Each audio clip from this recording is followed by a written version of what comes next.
What up, people of the internet? Erica here today. I'm coming to you with my October TBR. So stay tuned. Look at these shelves. Aren't they neat? Wouldn't you think my collection's complete? Wouldn't you think I'm the one who has all the books on these shelves? Adventures are told. How many adventures can one shelf hold? Looking around here you think, sure, I've got all the books. Okay, people, so it's October 1st, and it is time for my October TBR. I'm mainly going to be concentrating on spooky thriller type mystery books for this month. And I picked out 32. Well, I technically picked out 31, but I added in the one that I'm currently reading, so 32 books. So let's get this started, because we're going to be here for a minute. So the one that I am in the middle of right now is Ted Bundy, America's Most Evil Serial Killer by Al Camino. And I am currently on Chapter 2, page 40 of that. And if you don't know anything about Ted Bundy, then Google him. He's basically a serial killer who kills women. And so, yeah, that's the only thing that I'm going to say. The next one is a book that has been on my shelves for a very long time, probably at least 2 years, actually longer, probably about 5 years, and I just never got around to it because, for one, there is no audiobook for it, and two, it is kind of long. It's over 500 pages. And it's Dean Koontz, and a lot of people don't like his writing. I have never read anything by Dean Koontz, so I'm a little iffy about it.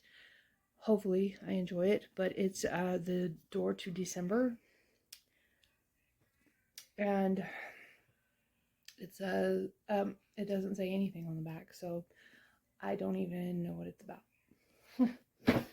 So, next is If She Only Knew by Lisa Jackson.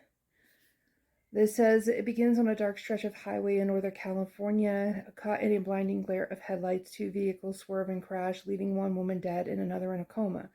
When the surviving woman awakens, her memory is gone and her face has been reconstructed.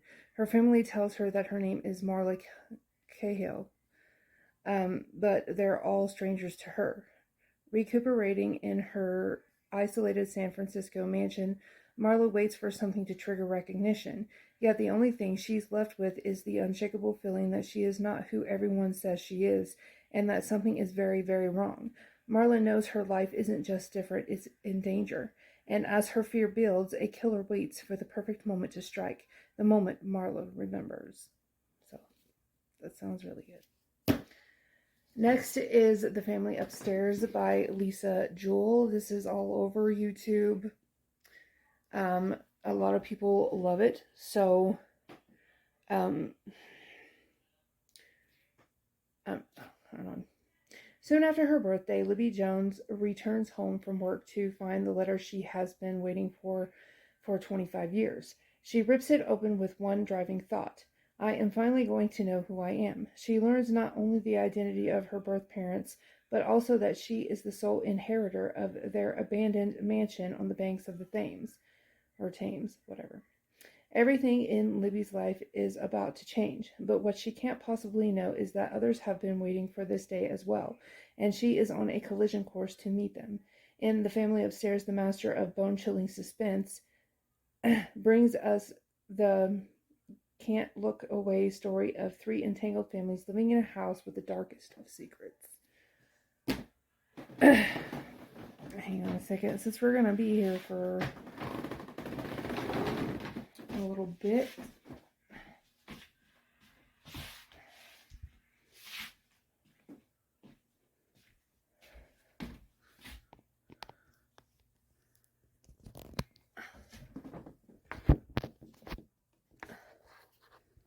isn't going very well. Okay.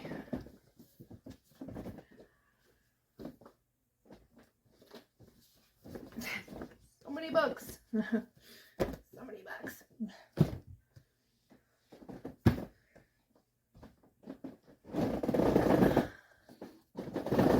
Okay, so next is Rose Madder by Stephen King.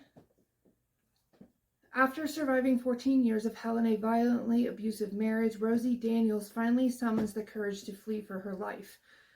But leaving her husband, Norman, for a new city and a new start is a very daunting prospect. It's hard for Rosie not to keep looking over her shoulder, and with good reason. Norman's a police officer with the instincts of a predator, a force of relentless terror and savagery. A man almost mythic in his monstrosity. He's very good at finding people even if he is losing his mind. Rosie's only hope for salvation may lie in a far more dangerous place where she must become her own myth and the woman she never knew she could be.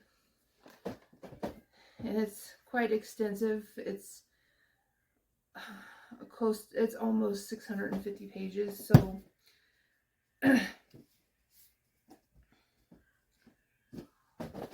okay. Next is The Magicians and The Magician King, both by Lev Grossman. It's books 1 and 2 in this. I don't know how many books are in the series. I don't know if it's a duology, if it's a trilogy, if it's a series. I have no idea. But I will read the first book's synopsis. Intellectually precocious high school senior Quentin Coldwater escapes the bedroom of his daily life by reading and rereading a series of beloved fantasy novels set in an enchanted land called Fillory. Like everybody else, he assumes that magic isn't real until he finds himself unexpectedly admitted to a very secret, very exclusive college of magic in upstate New York. After stumbling through a Brooklyn alley in winter, Quentin finds himself on the grounds of the idyllic Brakebills College for Magical Pedagogy? I have no idea. In late summer. There, after passing a gruesomely difficult entrance examination, he begins a thorough and rigorous education in the craft of modern sorcery, while also discovering the joys of college. Friendship, love, sex, and booze. But something is missing. Even though Quentin learns to cast spells and transform into animals, and gains power he never dreamed of, magic doesn't bring him the happiness and adventure he thought it would. After graduation, he and his friends embark on an aimless, hedonistic life in Manhattan, struggling with the existential crisis that plague pampered and idle young sorcerers, until they make a stunning discovery that propels them on a remarkable journey, one that promises to finally fulfill Quentin's yearning. But their journey turns out to be darker and more dangerous than Quentin could have imagined. His childhood dream is a nightmare with a shocking truth at its heart. That sounds good. I've heard amazing things about it, so. Next is Hook, Line, and Blinker. Reel of Fortune, Swamp Spook, and Change of Fortune. And these are all by Jana De Leon. And I don't remember what numbers they are in the series, but I don't think that you have to read them in order because I think each book has a different mystery. So next is The Vanishing Game by Kate K. Myers. The bond between twins is unmistakable. For Jocelyn and Jack, that bond was all they had, but now Jack is dead. Then Jocelyn receives a letter from Jason December, Jack's old code name. Only one other person knows about Jason December, Noah, Jocelyn's childhood crush, but he isn't the one contacting Jocelyn. The two of them return to Seal House, the frightening foster home where they all live together. Seal House has more secrets than they could have imagined. Now it seems that Jack faked his death, and Jason's letters are cryptic clues leading to his whereabouts. But someone else is looking for him, someone dangerous. Jocelyn and Noah must race to find Jack. That is, if he's alive. So that sounds good. It's not very long. It's only 351 pages, so. Next is Queen of the Damned by Anne Rice. This is book 3 in the Vampire Chronicles series. I don't think that you have to read them in order either in order to know what's going on. So, and in lieu of Anne Rice's passing, this is why I wanted to read this month. And of course, I love the movie Queen of the Damned, and I love vampires, so. Next is The Hunt for the Seventh by Christine Morton Shaw. It says, with every step he takes around the carefully manicured grounds of Minerva Hall, Jim is haunted by the ghosts of children long dead whom no one else can see. Urging him to find the seventh, the children leave him cryptic clues pointing to a devastating ancient prophecy that only he can stop from being fulfilled. If Jim doesn't figure out the clues, innocent people will die. But how can Jim find the answers while the dangers of the hall grow ever more threatening? And even if he can, the real question is Jim already too late? So that sounds good too. And it's not very long. I think it's under 200 pages. No, it's 273 pages, so shouldn't take very long to get through. Next is The Stone Child by Dan Pawlowski. It says, what if the monsters from your favorite horror books were real? Eddie Phoenix has always been a loner, content to lose himself in a mystery novel by his favorite author, Nathaniel Olmsted. That's why moving to the small town of Gatesweed becomes a dream come true when Eddie discovers that Olmsted lived there before mysteriously disappearing 13 years ago. Even better, Eddie finds a handwritten, never-before-seen Nathaniel Olmsted book printed in code and befriends Harris, who's as much an Olmsteady as he is. But then the frightening creatures of Olmsted's books begin to show up in real life, and Eddie's dream turns into a nightmare. Eddie, Harris, and their new friend Maggie must break Olmsted's code, banish all gremlins and monster lake dogs from the town of Gatesweed, and solve the mystery of the missing author, all before Eddie's mom finishes writing her own tale of terror and brings to life the scariest creature of all. Doesn't that sound good? Next is a trilogy. It's the Chaos Walking trilogy by Patrick Ness. So there's The Knife of Never Letting Go, The Ask and the Answer, and Monsters of Men. I've heard amazing things about this story, and I do love Patrick Ness. The one about, it has monster in the title, I do believe, and it's about a little boy whose mom is dying of cancer, I think, and I don't know. I don't remember the name of it. Sadly, it's one of my favorite books, and I don't remember the title, but I love that book. So, and the first one says, Prentice Town isn't like other towns. Everyone can hear everyone's thoughts in an overwhelming, never-ending stream of noise. But in a town where privacy is impossible, there is a secret so awful that Todd, still a month shy of being a man, must run for his life. But how do you escape when your pursuers can hear your every thought? So it sounds decent. I'm intrigued. Next is Wicked Lies by Lisa Jackson and Nancy Bush. If at first you don't succeed. For 2 years, Justice Turnbull has paced his room at Halo Valley Security Hospital planning to escape. Justice has a mission, one that began with a vicious murder 2 decades ago. And there are so many others who must be sent back to the hell that spawned them. Kill. Laura Adderley didn't plan to get pregnant by her soon-to-be ex-husband, though she'll do anything to protect her baby.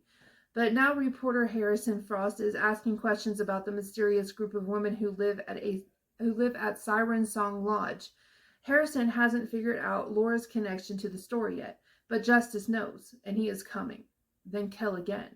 All her life, Laura has been able to sense approaching evil, but that won't stop a psychopath bent on destroying her. Justice has been unleashed, and this time there will be no place safe to hide. So, that sounds good.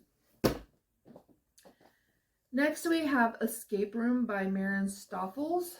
It's just a really tinky tiny book here.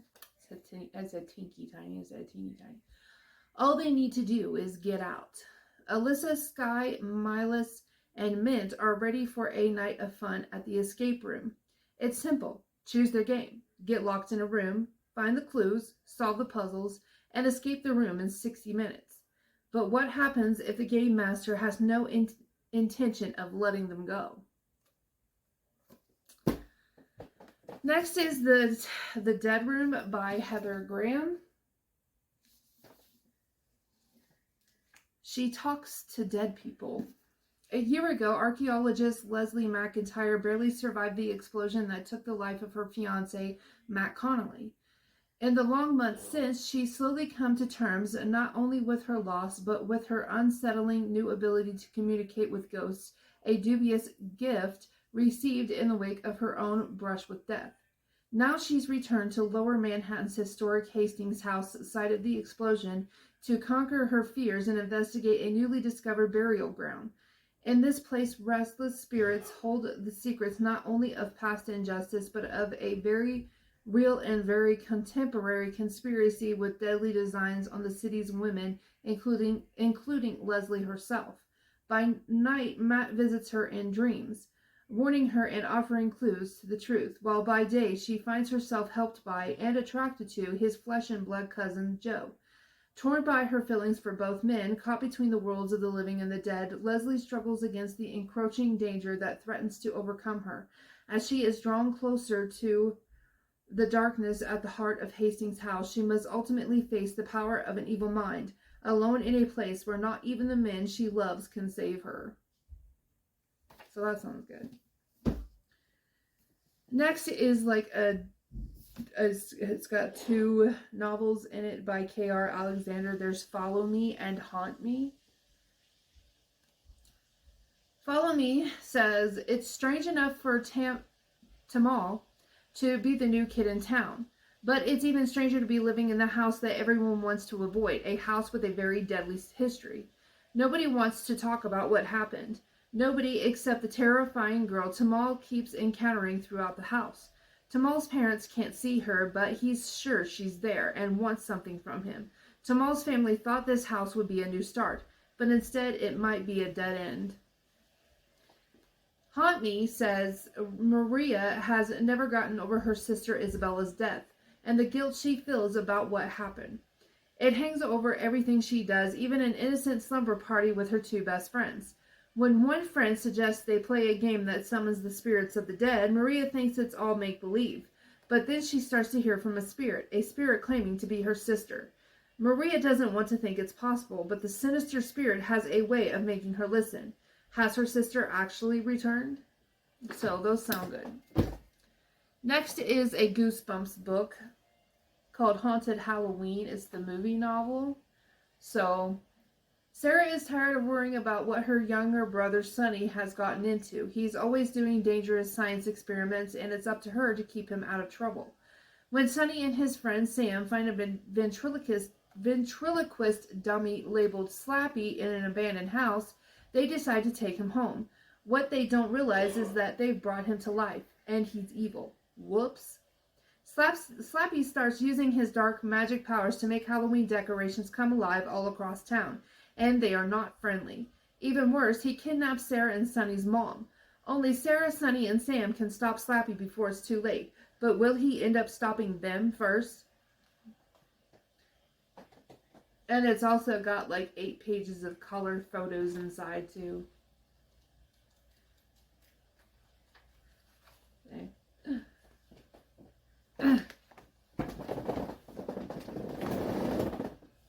Oh, jeez.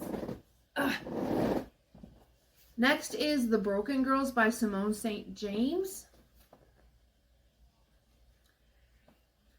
Vermont, 1950. There's a place for the girls whom no one wants. The troublemakers, the illegitimate, the ones too smart for their own good. It's called Idlewild Hall. and local legend says the boarding school is haunted. 4 roommates bond over their whispered fears, their friendship blossoming until one of them mysteriously disappears. Vermont, 2014. 20 years ago, the body of Fiona Sheridan's elder sister was found in the overgrown fields near the ruins of Idlewild Hall. While her sister's boyfriend was tried and convicted of the murder, Fiona can't stop revisiting the events, unable to shake the feeling that something was never right about the case. When the renovation of Idlewild Hall leads to a shocking discovery linked to the loss of her sister, Fiona must confront secrets that were meant to stay hidden in the past and a voice that won't be silenced.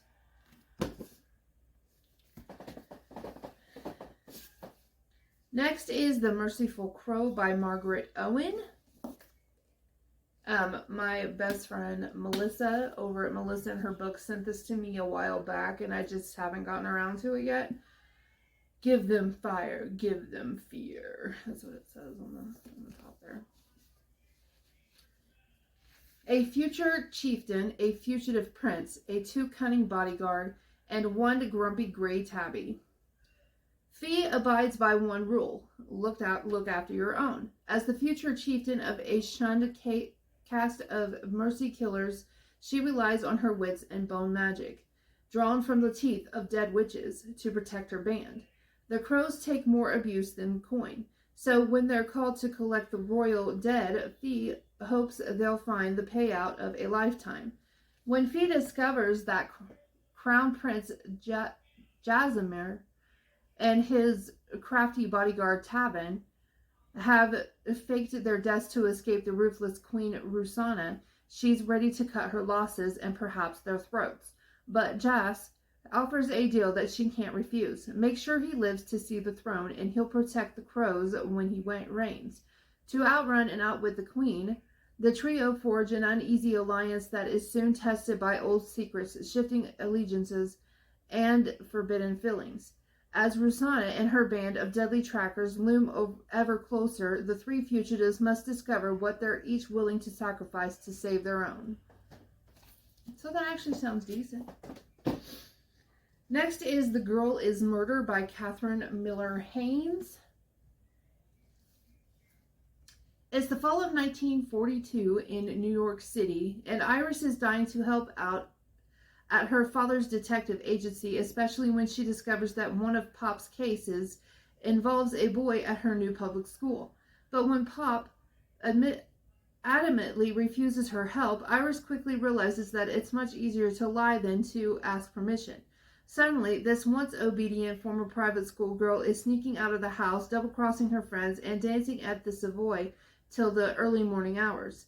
There's certainly never a dull moment in the private eye business. So that's all it really says. Next is The Nanny by Gilly McMillan, or Jilly McMillan. It says on a hot night in the summer of 1987, Hannah, the Holt family's nanny, left Lake Hall without a trace, devastating a 7-year-old Joe. Haunted by the loss of the woman she loved more than anyone, Joe grew up blaming her beautiful, aristocratic mother, Virginia. 30 years later, in the wake of tragedy, Joe returns to her faded childhood home and is forced to confront her troubled relationship with Virginia. But the fraught peace between mother and daughter frays when a human skull is accidentally discovered in the lake behind the house, the first of several shocks that rock the estate. Suddenly, Jo finds herself questioning everything and learns one by one that her childhood recollections may not be what they seem. Who loves her? Who doesn't? And what really happened on that hot summer evening all those years ago? It sounds okay. Next is Tiger's Quest by Colleen Houck, and this is the 2nd book in this series. So, I've been meaning to read this one for quite some time, but I never got around to it. So, and I think there's 5 books in this series, and I have them all. I just haven't read it yet. Next is the Eve Duncan Trilogy by Iris Johansen. There is Taking Eve, hunting Eve, and silencing Eve.